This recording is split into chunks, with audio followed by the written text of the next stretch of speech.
Imagine un instant que tu te réveilles demain matin et que tu te sens vraiment bien, pas juste reposé mais vivant, légère, présent. Est-ce que tu te souviens de la dernière fois que tu as ressenti ça? Cette sensation d'avoir de l'énergie, pas seulement dans le corps, mais dans l'esprit, dans le cœur, dans l'envie de commencer la journée. Je te pose cette question parce que depuis de nombreuses années, j'accompagne des hommes et des femmes qui, après 60 ans, me disent tous à peu près la même chose. Ils me disaient, je ne sais pas ce qui se passe, mais je me sens épuisé, pas malade, pas triste, juste vide. Comme si quelque chose s'était éteint doucement, sans que je m'en aperçoive. Et ce qui me touche dans ces témoignages, ce n'est pas l'épuisement lui-même, c'est la surprise. La perplexité. Ces personnes ne comprennent pas pourquoi elles se sentent ainsi. Elles ont pourtant fait ce qu'on leur a dit de faire, elles ont travaillé, élevé des enfants, pris soin des autres, elles ont été responsables, sérieuses, dévouées, et maintenant que la vie leur offre enfin un peu d'espace, elles n'ont plus l'énergie pour en profiter. Alors aujourd'hui, j'ai envie de t'offrir quelque chose de précieux. Pas une liste de conseils superficiels, pas des recettes miracles, mais une réflexion honnête, profonde, humaine sur ce qui, dans nos habitudes quotidiennes, peut silencieusement drainer notre énergie après 60 ans. Parce que souvent, ce ne sont pas les grandes catastrophes qui nous épuisent. Ce sont les petites choses que l'on fait tous les jours sans s'en rendre compte qui finissent par peser lourd. Je vais te parler de 10 habitudes, 10 comportements, 10 façons d'être ou de penser qui, avec le temps, peuvent devenir de véritables fuites d'énergie. Et en même temps, je vais te proposer des pistes concrètes, douces, accessibles pour commencer à changer les choses. Parce que je crois profondément que l'on peut vivre avec plus de vitalité, plus de joie, plus de présence à n'importe quel âge. Et surtout après 60 ans, quand on a enfin la sagesse pour le faire vraiment. Alors installe-toi confortablement, prends une grande respiration et laisse-toi accompagner dans cette réflexion. Je suis là avec toi. La première habitude dont je veux te parler, c'est peut-être la plus discrète, la plus insidieuse, celle que l'on remarque le moins parce qu'elle ressemble à de la sagesse. C'est la résistance au changement. Ou plus précisément ce que j'appelle la rigidité des habitudes. Après 60 ans, beaucoup d'entre nous ont développé des routines très solides. On se lève à la même heure, on mange les mêmes choses, on voit les mêmes personnes, on pense les mêmes pensées. Et il y a quelque chose de rassurant dans tout ça, bien sûr. La routine, c'est une ancre. Ça donne un sentiment de contrôle, de stabilité. Et ce n'est pas mauvais en soi. Mais il y a une différence subtile et importante entre une routine qui nous nourrit et une routine qui nous enferme.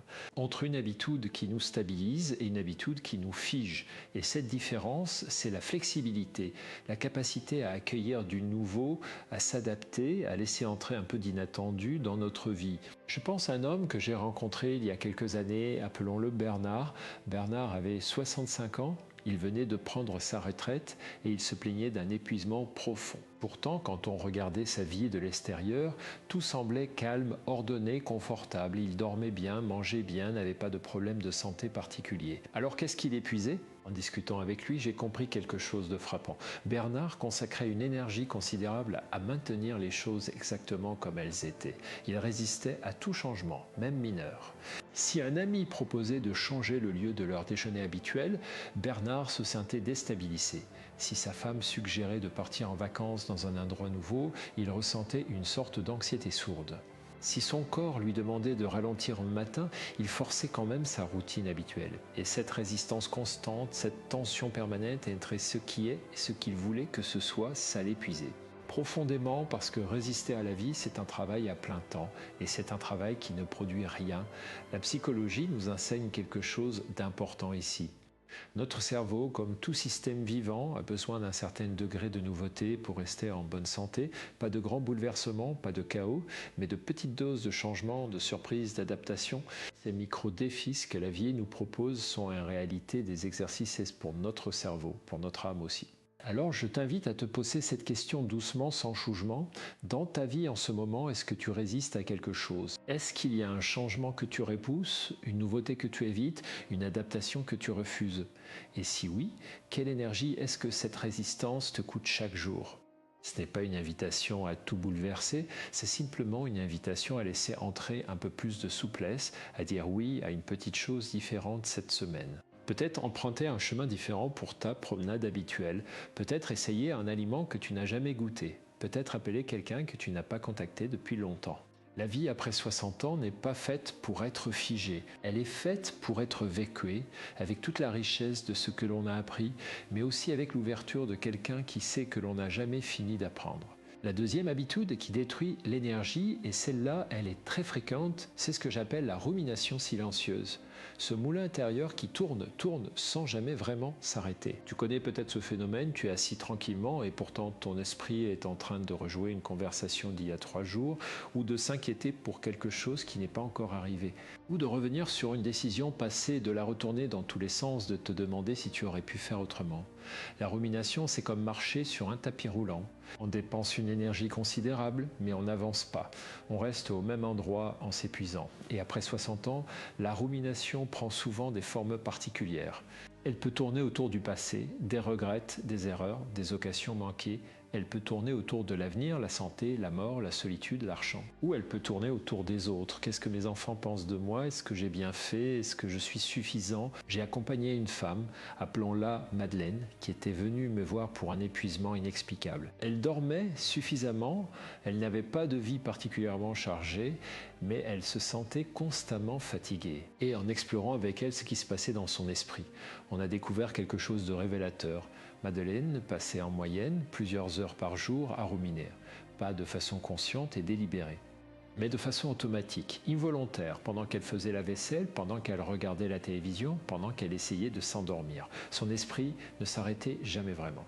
Et ce que la recherche neurosciences nous montre, c'est que la rumination active les mêmes circuits de stress dans le cerveau que si les événements se produisaient réellement.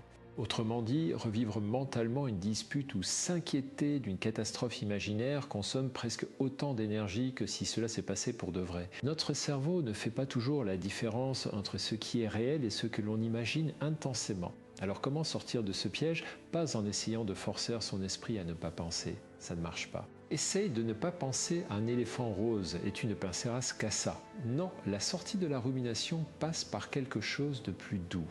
Par la conscience d'abord, reconnaître « Ah, je suis en train de ruminer », sans se rouger, sans se critiquer, juste observer, et ensuite rediriger doucement l'attention vers quelque chose de concret, de présent, de sensoriel, le bruit de la pluie dehors, la chaleur d'une tasse dans les mains, la texture d'un tissu. Ces petites encres sensorielles ont un pouvoir extraordinaire pour ramener l'esprit au moment présent et interrompre le cycle de la rumination. Ce n'est pas une technique magique, c'est une pratique. Quelque chose que l'on fait puis que l'on refait avec patience et bienveillance envers soi-même. Passons maintenant à la troisième habitude. Et celle-ci, elle touche quelque chose de très profond dans notre façon d'être en relation avec les autres. C'est l'habitude de négliger ses propres besoins pour se consacrer entièrement aux autres. Après 60 ans, beaucoup de personnes ont passé des décennies à prendre soin des enfants, des parents vieillissants, des collègues, des amis. Et cette générosité est belle, elle est profondément humaine. Mais quand elle devient systématique, quand elle se transforme en incapacité à dire non, en sentiment de culpabilité dès que l'on pense à soi, alors elle devient une source d'épuisement profond. Je pense à cette phrase que j'entends souvent dans mon cabinet. Je ne peux pas me permettre de penser à moi, il y a tellement de gens qui ont besoin de moi. Et je comprends ce sentiment, je le respecte. Mais je veux te dire quelque chose d'important. Prendre soin de soi n'est pas de l'égoïsme, c'est une condition nécessaire pour pouvoir continuer à prendre soin des autres. Tu connais sûrement l'image des masques à oxygène dans l'avion. On nous dit toujours, mettez à bord votre propre masque avant d'aider les autres. Ce n'est pas de l'égoïsme, c'est de la sagesse. Parce que si tu t'asphyxies en essayant d'aider quelqu'un, tu ne peux plus aider personne. Et après 60 ans, cette habitude de se négliger prend souvent des formes très concrètes. On reporte ses propres rendez-vous médicaux pour accompagner un proche, on renonce à ses loisirs pour être disponible pour les enfants ou les petits-enfants. On mange mal, on dort mal, on ne fait pas d'exercice parce qu'on n'a pas le temps, parce qu'on a d'autres priorités. Et chaque fois que l'on fait ça, on fait un petit retrait sur son compte d'énergie. Et à force de petits retraits, le compte se vide. Alors je t'invite à te poser cette question avec toute la bienveillance dont tu es capable. Qu'est-ce que j'ai besoin pour moi aujourd'hui, pas pour les autres? Pour moi, est-ce que j'ai besoin de silence, de mouvement, de créativité, de connexion, de repos? Et ensuite, je t'invite à honorer ce besoin. Pas parfaitement, pas tout de suite, mais un peu. Une petite chose pour toi aujourd'hui parce que tu mérites d'être dans ta propre liste de priorités. Si ce contenu te touche et t'aide à réfléchir, je t'invite à laisser un like et à t'abonner à cette chaîne. C'est une façon simple de me dire que ce travail a du sens et ça m'encourage à continuer à partager avec toi. Continuons avec la 4e habitude.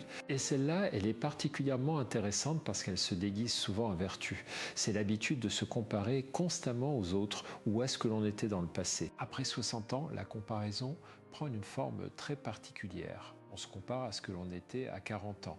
On regarde des photos d'il y a 20 ans et on soupire. On pense à l'énergie que l'on avait, à la vivacité, à la rapidité. Et on se dit « je ne suis plus ce que j'étais ». Ou alors on se compare à d'autres personnes de son âge qui semblent aller mieux, faire plus, avoir plus d'énergie. Et on se demande ce qui ne va pas chez soi. Ces deux formes de comparaison ont un point commun. Elles nous placent dans une position de déficit. On est toujours en dessous, toujours en manque, toujours insuffisant. Et cette position de déficit est épuisante. Parce qu'elle génère un sentiment chronique d'insatisfaction, de frustration, parfois même de honte. Il y a quelque chose que j'aime beaucoup dans la philosophie bouddhiste et que la psychologie moderne confirme. La souffrance naît souvent de la résistance à ce qui est, de la volonté de faire en sorte que la réalité soit différente de ce qu'elle est. Et la comparaison, c'est exactement ça, c'est dire à la réalité « tu n'es pas suffisante, tu devrais être différente ». Mais voici ce que je voudrais te proposer comme alternative. Plutôt que de te comparer à ce que tu étais ou à ce que sont les autres, que se passerait-il si tu te demandais « Qui suis-je aujourd'hui ? Qu'est-ce que j'ai aujourd'hui que je n'avais pas à 40 ans ? Qu'est-ce que j'ai appris ? Qu'est-ce que j'ai gagné ? Qu'est-ce que j'ai approfondi ?» Parce qu'après 60 ans, on a quelque chose d'extraordinaire que l'on n'avait pas avant. On a de la profondeur, on a de la perspective. On a une connaissance de soi-même et des autres qui ne s'acquiert qu'avec le temps. On a une capacité à distinguer l'essentiel de l'accessoire qui est précieuse. Ce n'est pas une consolation, c'est une vérité. Et reconnaître cette vérité, c'est une façon de se redonner de l'énergie. La 5e habitude qui épuise l'énergie après 60 ans, c'est l'isolement progressif. Et celui-ci est souvent involontaire, presque imperceptible. Après la retraite, après que les enfants ont quitté la maison, après la perte de certains amis ou collègues, le cercle social peut se rétrécir progressivement. Et parfois, on ne s'en rend pas vraiment compte. On se dit « j'ai besoin de calme, j'ai besoin de tranquillité ». Et c'est vrai, on en a besoin. Mais il y a une différence entre choisir la solitude de façon consciente et bénéfique et glisser vers l'isolement de façon passive et inconscientée. La connexion sociale est un besoin fondamental de l'être humain. Pas un luxe, pas un plaisir optionnel.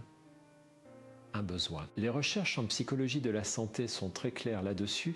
L'isolement social est l'un des facteurs les plus puissants de détérioration de la santé physique et mentale. Il est associé à une fatigue chronique, à une baisse du système immunitaire, à une augmentation du risque de dépression et même à une réduction de l'espérance de vie. Mais au-delà des statistiques, il y a quelque chose de plus intime. Quand on est avec des gens que l'on aime, quand on rit, quand on partage, quand on se sent vu et entendu, quelque chose en nous s'allume. Une énergie qui ne peut pas venir de nulle part ailleurs. Je pense à une femme que j'appellerai Suzanne. Elle avait 68 ans et vivait seule depuis plusieurs années. Elle me disait qu'elle n'avait pas d'énergie pour voir du monde, qu'elle était trop fatiguée pour sortir. Et on a exploré ensemble ce paradoxe. Est-ce que l'isolement était la conséquence de sa fatigue ou est-ce que c'était sa fatigue qui était en partie la conséquence de l'isolement ? Et on a découvert que c'était les deux, un cercle vicieux. Elle était fatiguée, donc elle ne voyait personne, et parce qu'elle ne voyait personne, elle s'épuisait encore plus. Alors on a commencé doucement, pas de grands efforts sociaux, juste un café avec une voisine une fois par semaine, juste un appel téléphonique à une ancienne amie, juste rejoindre un atelier de jardinage du quartier. Et progressivement, son énergie a commencé à revenir, parce que les autres sont une source d'énergie. Pas toujours, pas tous. Mais les bonnes personnes, les connexions authentiques, elles nous nourrissent profondément. Alors je t'invite à regarder ton cercle social avec bienveillance. Est-ce qu'il y a des personnes que tu as envie de revoir et que tu repousses depuis trop longtemps ? Est-ce qu'il y a une activité collective que tu aimerais rejoindre ? Est-ce qu'il y a quelqu'un à qui tu pourrais tendre la main aujourd'hui ? Passons à la 6e habitude. Et celle-ci touche quelque chose de très concret, de très quotidien, c'est la relation au sommeil, ou plutôt la façon dont on maltraite souvent son sommeil après 60 ans. Il y a un mythe très répandu qui dit que les personnes âgées ont besoin de moins de sommeil. C'est faux, les besoins en sommeil ne diminuent pas significativement avec l'âge. Ce qui change, c'est la qualité du sommeil, la structure du sommeil. Et souvent, les personnes de plus de 60 ans ont des difficultés à dormir profondément, à maintenir le sommeil, à se réveiller, à reposer. Et face à ces difficultés, beaucoup de gens développent des habitudes qui aggravent le problème. On reste au lit longtemps en espérant rattraper le sommeil perdu. On fait de longues siestes dans la journée qui perturbent le sommeil nocturne. On regarde des écrans tard le soir. On consomme de l'alcool le soir en pensant que ça aide à dormir alors que ça fragmente le sommeil. On s'inquiète de ne pas dormir et cette inquiétude elle-même empêche de dormir. Le sommeil est la fondation de toute notre énergie. Quand on dort mal, tout devient plus difficile. La concentration, la mémoire, la gestion des émotions, la résistance au stress, la vitalité physique, tout est affecté. Et il y a quelque chose de particulièrement important à comprendre sur le sommeil après 60 ans. Le corps a besoin de régularité. Se coucher et se lever à des heures à peu près constantes. Même le week-end, même les jours sans contrainte, c'est l'une des choses les plus puissantes que l'on puisse faire pour améliorer son sommeil. Je veux aussi te parler d'une habitude très courante qui sabote le sommeil, c'est l'habitude de s'endormir devant la télévision. Beaucoup de personnes me disent « mais je dors très bien devant la télé, je m'endors en 5 minutes ». Et c'est justement le problème, ce n'est pas du vrai sommeil, c'est une somnolence légère stimulée par la lumière et le bruit qui épuise le besoin de sommeil sans le satisfaire vraiment. Et ensuite, quand on va au lit, on ne peut plus dormir. Alors si tu as des difficultés avec le sommeil, je t'invite à commencer par une chose simple. Essaie de te lever à la même heure chaque matin, quelle que soit la qualité de ta nuit. C'est le premier pas pour remettre ton horloge biologique en ordre. Si ce que je partage avec toi résonne, si tu trouves ces réflexions utiles, je t'encourage à t'abonner à cette chaîne et à partager cet audio avec quelqu'un qui pourrait en avoir besoin. Ensemble, on avance. La 7e habitude qui détruit l'énergie, et celle-là, elle est souvent sous-estimée, c'est la sédentarité. L'habitude de bouger de moins en moins. Après 60 ans, il est très facile de glisser vers une vie de plus en plus sédentaire. Les douleurs articulaires, la fatigue, la peur de se blesser, le manque de motivation, tout ça peut nous pousser à bouger moins. Et moins on bouge, moins on a envie de bouger, et moins on bouge, moins on a d'énergie. C'est un autre cercle vicieux. Mais voici ce que la science nous dit avec une clarté remarquable. Le mouvement génère de l'énergie. Ce n'est pas intuitif. On pourrait penser que bouger dépense de l'énergie, et c'est vrai à court terme.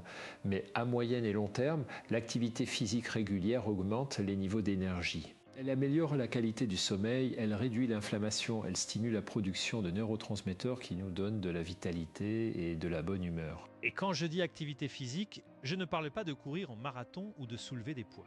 Je parle de marcher, simplement, régulièrement, avec plaisir. 30 minutes de marche par jour ont des effets remarquables sur la santé physique et mentale des personnes de plus de 60 ans. C'est démontré, c'est accessible et c'est gratuit. Mais il y a quelque chose de plus subtil que je veux te dire sur le mouvement. Le mouvement, c'est aussi une façon de se reconnecter à son corps. Après 60 ans, on a parfois tendance à vivre de plus en plus dans sa tête, dans ses pensées, dans ses inquiétudes. Et le corps devient une sorte d'accessoire que l'on traîne derrière soi. Le mouvement, c'est une façon de revenir dans le corps, de l'habiter à nouveau, de le sentir vivant. J'aime beaucoup cette phrase que j'ai lue un jour, le corps n'est pas un véhicule pour transporter le cerveau. Il est une partie intégrante de qui nous sommes. Et quand on prend soin du corps, on prend soin de tout l'être. Alors je t'invite à te demander comment est-ce que je bouge aujourd'hui. Est-ce que je pourrais ajouter un peu plus de mouvement dans ma journée d'une façon qui me plaît, qui me fait du bien. La 8e habitude qui épuise l'énergie après 60 ans, c'est quelque chose que j'appelle la diète émotionnelle appauvrie. C'est-à-dire l'habitude de ne plus nourrir ses émotions positives, de ne plus cultiver la joie, le plaisir, l'émerveillement. Après 60 ans, surtout si l'on a traversé des épreuves, des deuils, des difficultés, il peut arriver que l'on développe une sorte de prudence émotionnelle. On évite de trop s'enthousiasmer pour ne pas être déçu. On ne permet plus à la joie d'entrer vraiment parce qu'on sait que tout est éphémère, on devient sans s'en rendre compte émotionnellement défensif et cette prudence, cette protection, elle a un coût énorme parce que les émotions positives ne sont pas un luxe, elles sont un carburant essentiel pour notre énergie vitale.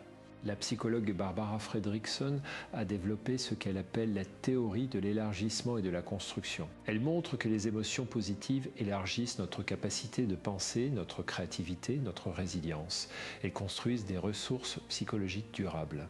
Autrement dit, la joie, la gratitude, l'émerveillement, l'amour, ce ne sont pas des bonus. Ce sont des ingrédients fondamentaux de notre santé et de notre énergie. Alors je te pose cette question avec toute la douceur possible. Est-ce que tu te permets encore de te réjouir? Est-ce qu'il y a des choses dans ta vie qui t'émerveillent encore? Est-ce que tu cultives des moments de plaisir pur, sans culpabilité, sans justification? Peut-être que c'est la musique, peut-être que c'est la nature, peut-être que c'est la cuisine, la lecture, le jardinage, les enfants, les animaux, peut-être que c'est simplement regarder le ciel au coucher du soleil et se laisser toucher par sa beauté. Ces moments ne sont pas du temps perdu, ils sont du temps investi dans ton énergie vitale. Je pense à un homme que j'appellerais Pierre. Il avait 62 ans, il venait de prendre sa retraite et il se sentait étrangement vide. Il avait tout ce dont il avait besoin matériellement, mais il avait perdu le contact avec ce qui lui donnait de la joie. Dans sa vie professionnelle très chargée, il avait progressivement abandonné tous ses loisirs, toutes ses passions. Et en prenant sa retraite, il s'était retrouvé face à un vide qu'il ne savait pas comment remplir. On a travaillé ensemble à retrouver ce qu'il avait fait vibrer dans le passé. Et on a découvert qu'il avait été passionné de photographie dans sa jeunesse. Il avait abandonné ça il y a 30 ans. On a commencé là. Proust à reprendre un appareil photo et à sortir marcher avec. Et peu à peu, quelque chose s'est rallumé en lui. La joie, ça s'entretient, ça se cultive, ça se choisit parfois, même quand ce n'est pas facile. La 9e habitude qui détruit l'énergie après 60 ans, c'est la relation toxique à l'information. La consommation excessive de nouvelles, de réseaux sociaux, d'informations anxiogènes. Nous vivons dans un monde qui produit de l'information en quantité industrielle. Et une grande partie de cette information est conçue pour capter notre attention en jouant sur nos peurs, nos inquiétudes, notre indignation. Les médias, les réseaux sociaux, les notifications permanentes, tout ça crée un état de vigilance chronique qui épuise le système nerveux. Et après 60 ans, ce phénomène est particulièrement problématique. Parce que le système nerveux, avec l'âge, a besoin de plus de calme, de plus de temps pour récupérer. Il est plus sensible aux surcharges d'informations, aux stimulations excessives. Je rencontre beaucoup de personnes de plus de 60 ans qui regardent les informations plusieurs fois par jour, qui suivent l'actualité en continu et qui se demandent pourquoi elles se sentent anxieuses et épuisées. La réponse est souvent là. Ce n'est pas que l'information soit mauvaise en soi, c'est que la consommation excessive et non régulée d'informations anxiogènes a un effet très concret sur notre système nerveux. Elle maintient notre cerveau dans un état d'alerte permanente et ton cerveau épuisé. Alors je te propose une expérience simple.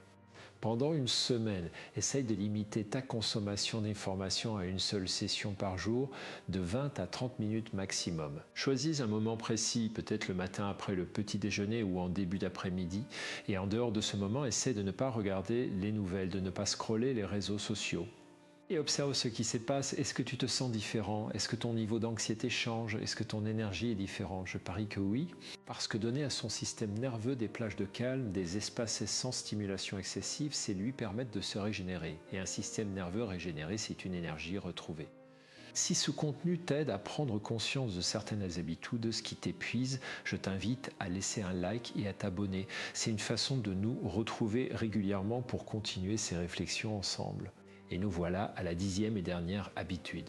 Celle-ci, je l'ai gardée pour la fin parce qu'elle est peut-être la plus profonde, la plus centrale. C'est l'habitude de vivre sans sens. Ou plus précisément, de ne plus se connecter à ce qui donne du sens à sa vie. Après 60 ans, et particulièrement après la retraite, beaucoup de personnes traversent une crise silencieuse. Pas une crise dramatique, pas un effondrement, mais une perte progressive du fil de sens. Pendant des années, le travail donnait une structure, une identité, un but. Et quand ce cadre disparaît, on peut se retrouver à se demander à quoi est-ce que je sers maintenant? Pourquoi est-ce que je me lève le matin? Et cette question, si elle reste sans réponse, peut devenir une source d'épuisement profond. Parce que le sens n'est pas un luxe philosophique, c'est un besoin psychologique fondamental. Viktor Frankl, le psychiatre autrichien qui a survécu au camp de concentration, l'avait compris de façon bouleversante. L'être humain peut supporter presque n'importe quelle condition s'il a un pourquoi. Si il a un sens, et la bonne nouvelle, c'est que le sens ne se perd pas vraiment. Il se déplace, il se transforme, il attend d'être retrouvé sous une nouvelle forme. Peut-être que le sens était dans ton travail et maintenant il peut être dans ta famille, dans ta communauté, dans la transmission de ce que tu sais, dans le service aux autres. Peut-être qu'il était dans la performance et maintenant il peut être dans la présence, dans la profondeur, dans la sagesse partagée. Je pense à une femme que j'appellerais Hélène. Elle était professeure à la retraite depuis 2 ans et elle se sentait complètement perdue.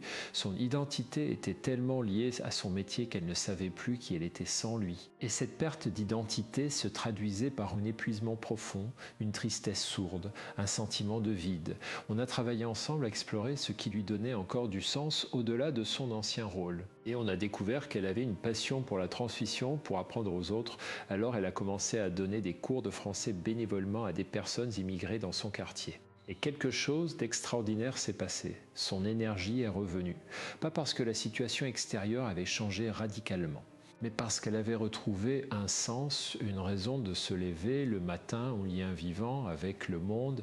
Le sens, c'est une énergie, une des plus puissantes qui soit.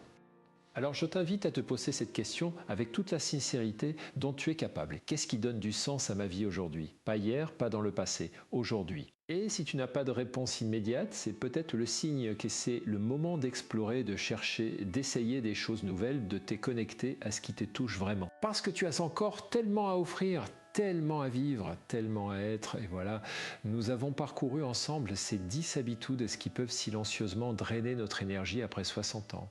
Je voudrais maintenant prendre un moment pour récapituler, pour que ces idées puissent vraiment s'ancrer en toi. La première habitude, c'était la résistance au changement. Cette rigidité qui coûte énormément d'énergie et qui nous empêche de nous adapter à la vie telle qu'elle est. La deuxième, c'était la rumination silencieuse. Ces moulins intérieurs qui tournent sans cesse et qui épuisent notre énergie mentale sans rien produire de constructif.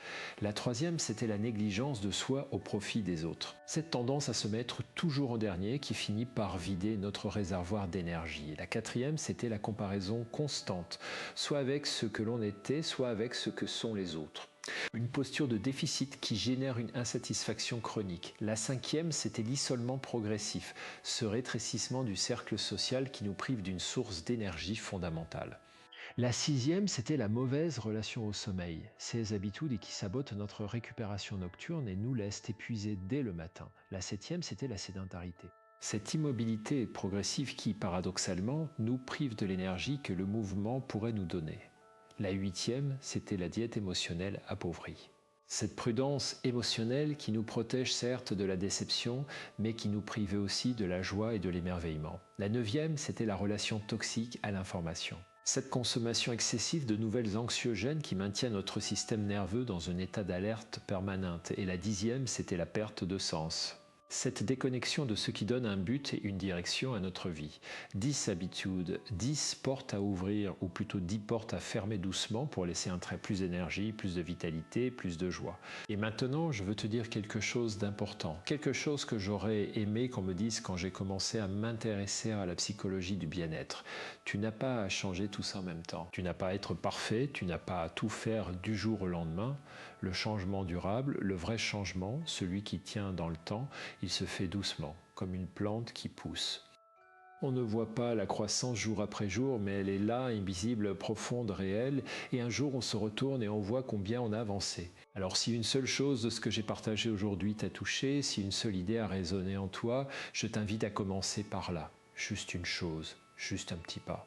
Parce qu'un petit pas dans la bonne direction, répété chaque jour, peut transformer une vie. Après 60 ans, on a quelque chose d'extraordinaire que les jeunes n'ont pas encore. On a la sagesse de savoir que la vie est précieuse. On a l'expérience pour distinguer ce qui compte vraiment de ce qui ne compte pas.